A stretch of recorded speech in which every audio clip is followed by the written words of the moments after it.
Hey guys, this is God of Politics. I'm going to be a brand new video, but before we get started this video, please like this video and subscribe to the channel. Also follow me on Twitter and join the Discord. Those are both linked down in the description.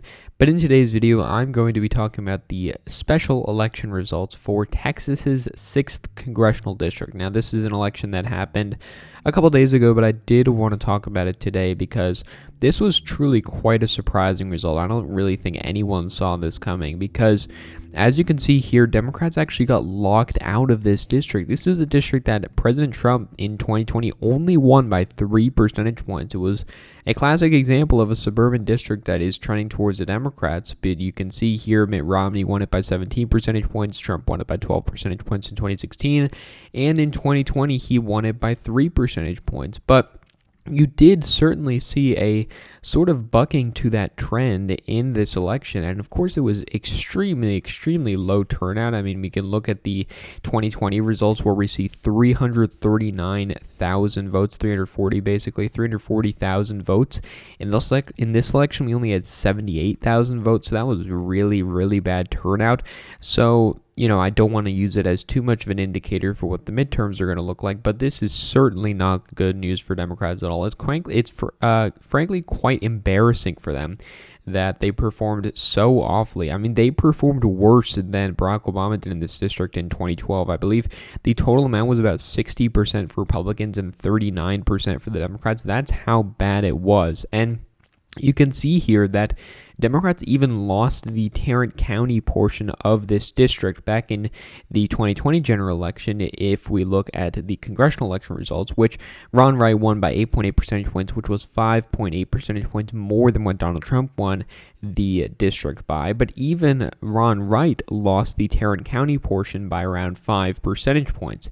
If you look at Tarrant County in this election, it was easily won by the Republicans, and overall, it was just really not a good night for Democrats at all. I don't think really many people expected this at all. I predicted that Susan Wright would come first pretty comfortably, which I was right about, and I did predict that Jana Sanchez would come second. I was 0.4% off from being correct in that prediction, but Jake Elzy ended up being accurate, or ended up being second place, meaning that my prediction was not fully accurate. But that's, the focus is less on my prediction and more on the actual results and how bad they really are for Democrats, because you could make the argument that this is evidence that there will be at least somewhat of a suburban reversion back to the Republican Party. If you look at a lot of these suburban districts across the country in the 2020 election, Donald Trump did worse in the suburbs than virtually every down-ballot Republican candidate did in the suburbs. And while Trump outperformed in the rural areas,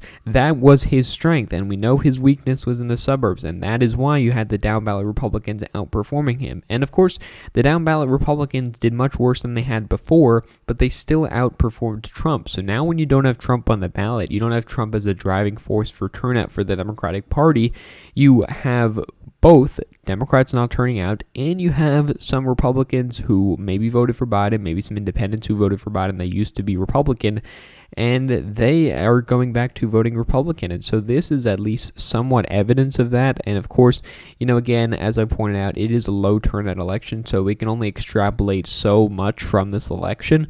But it is, again, certainly not good news for Democrats. And we look at these precinct results, and you can tell, of course, it's a gerrymandered district. It's got these two very rural Republican counties that kind of balance out the Tarrant County portion, which used to be Republican, now is leaning towards the Democrats. But in this election, bucked that trend.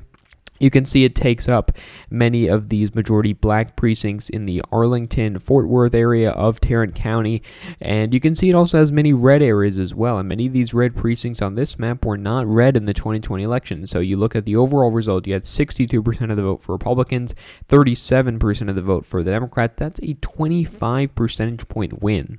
And there are many explanations you can give for this. I pointed out two of them. Number one, that without Trump on the ballot, many people who didn't like Trump are now voting Republican again like they used to. And number two, Democrats don't really have the same motivation to turn out for this kind of special election, whether it be because Trump's not on the ballot or because there's no good Democratic candidate. Of course, you had other reasons, which does not, contribute to the 25-point loss, but you also did have splitting from the Democrats. So, you had a Republican that came second place with not even 14% of the vote.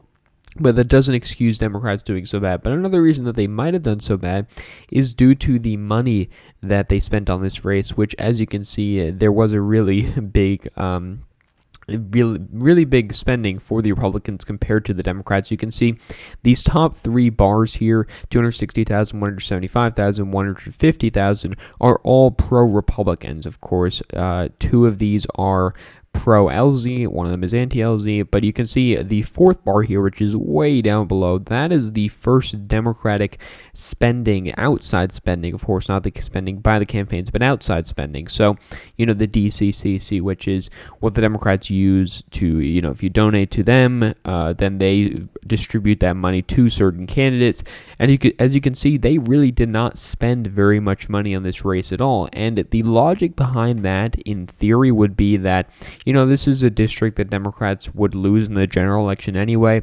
This is a district that's going to be gerrymandered to favor Republicans after the redistricting. So why spend money on it at all? I don't really buy that logic because, you want to spend money on any race you can, and it's embarrassing to go down in a loss like this, to be locked out in a district, that you only lost by 3 percentage points, and in theory, you can actually win. So it's truly an embarrassing result for the Democratic Party. I think that their logic in this was completely flawed. I think that for future special election results, they really need to spend all the money they can, because you look at this and you see that every district matters and every vote matters, and that's what matters. That's what ended up mattering in this race. And so, there's many things that there are for Democrats to worry about. We can look at the current House map here and see, there's a lot of suburban districts that if you had the same swing, Democrats could lose those districts. For example, you could have Michigan's 8th district, which is a district that Democrats could lose, quite suburban. Same thing with Michigan's 11th. Same thing with Illinois' 14th. These are suburban districts that if you see some form of suburban reversion, are districts that the Democrats could indeed lose in the 2022 midterms. New Jersey's 7th Congressional District is another one of those examples. So there's a number of districts that are here. Pennsylvania's 17th Congressional District with Connor Lamb is another one of those. You could see an example like Georgia's 7th Congressional District, which will be gone because of the redistricting anyway. You could see maybe even, if you didn't have a change in the districts, Lizzie Fletcher's district, Colin Allred's district, maybe even they could be in trouble. And of course, you could have some problems with these Orange County districts as well. And so there's a lot of places where Democrats have seats in suburban districts. Minnesota's 2nd is another example of that if Democrats are subject to a reversion in those suburbs back to the Republican Party, they could be in trouble, and it does not play well for their chances of keeping the House in 2022, which I don't think is likely at this point. I don't think this impacts it much, but it certainly doesn't help their chances of doing it.